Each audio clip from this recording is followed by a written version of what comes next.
So today we are using the Pythagorean Theorem to find unknown side lengths of right triangles.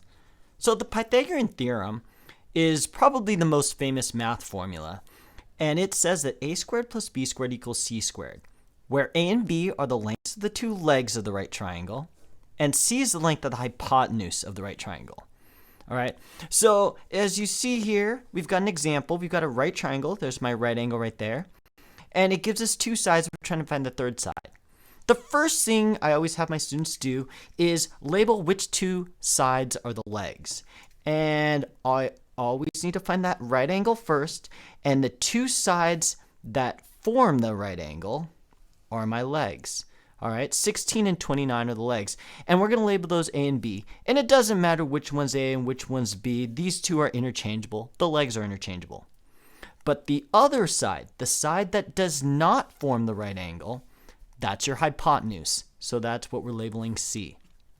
So to figure out what that length is, we're going to use a squared plus b squared equals c squared. A is 16, so we'll say 16 squared, plus b is 29, 29 squared equals c, we don't know. So I'll just put c squared there. All right? So if we solve this equation, we'll be able to find the missing side length. So let's do that. We're going to have to simplify this. 16 squared is 256. 29 squared is 841 equals c squared. And let's combine like terms. 256 plus 841 is 1097. All right. Now, this is a much simpler equation to solve. To figure out what c is, we've got to undo the squaring, so we're going to square root it. And what you do to one side, you have to do to the other. All right. Squaring and square rooting undo each other, so c drops down, equals drops down. And the square root of 1097 is not a rational number. So I'm going to give my answer in two different ways. One, I'm going to give it an exact form. That means, since this is irrational, I'm going to leave it as a square root. The square root of 1097 centimeters. There's my exact answer. Now, if I want an approximate answer, I can use this calculation I got on my calculator here. About 33.1 centimeters. All right. So depending on what form of answer we want to give, exact or approximate, there's both of them. All right. So let's do another example. We've got another right triangle here. Here's my right angle.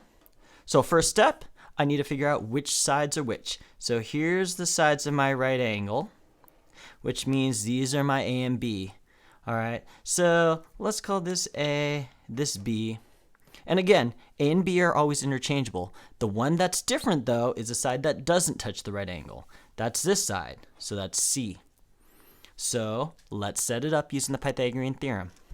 A squared, 31 squared, plus b squared, we don't know what b is, so we'll leave it as b squared, equals c squared. In this case, c is 36.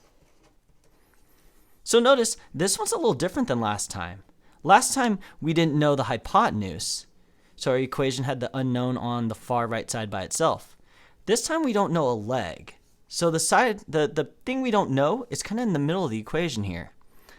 But we're still going to solve it like an algebra equation. So let's do that. 31 squared is 961 plus b squared equals 36 squared is 1296.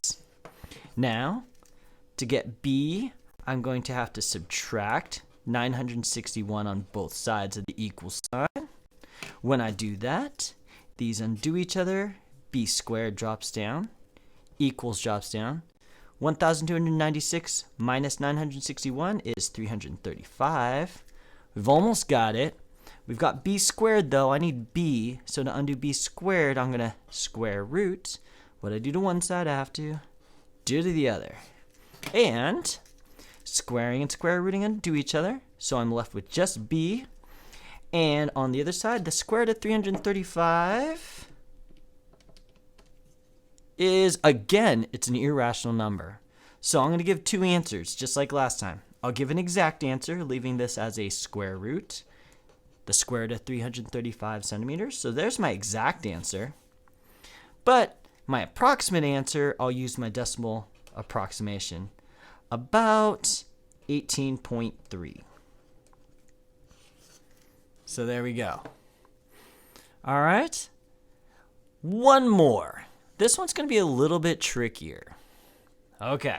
So, again, we have our right triangle. Here's my right angle.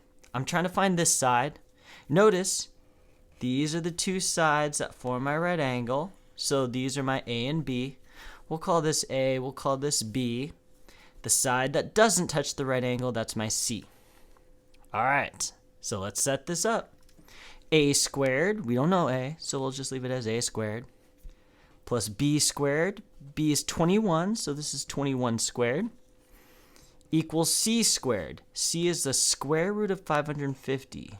So I'm going to leave that squared. And notice, this length is an irrational number as a square root, but that doesn't change how I use the formula. I still take that length and I square it because the formula says A squared plus B squared equals C squared. So I do have to square that. Okay? It actually turns out to be a little bit easier when one of the side lengths is a square root, as you're about to see. All right, so let's simplify this a bit. All right, 21 squared is 441.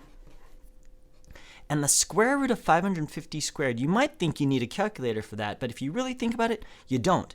Because what happens when you square a square root? They undo each other. This just ends up being 550. Squaring a square root, they just cancel each other out. So this is my simplified equation. Now I have to solve it. All right, so subtract 441 on both sides. When I do that, A squared drops down, equals drops down, and this is 109. And then square root both sides. Squaring and square rooting undo each other, like we just said. And A drops down, equals drops down. And then the square root of 109, again, irrational. So I'm going to give two answers here. I'll give one exact, so the square root of 109 centimeters. There's my exact answer.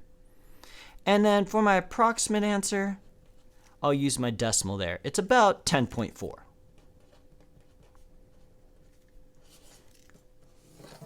All right, so there it is.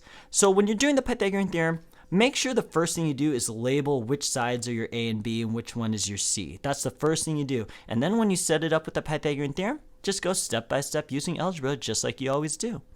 Hopefully you found this video helpful. If you did, please hit that like button. Also subscribe because it really helps us out. But that being said, good luck on your math and I will see you next time.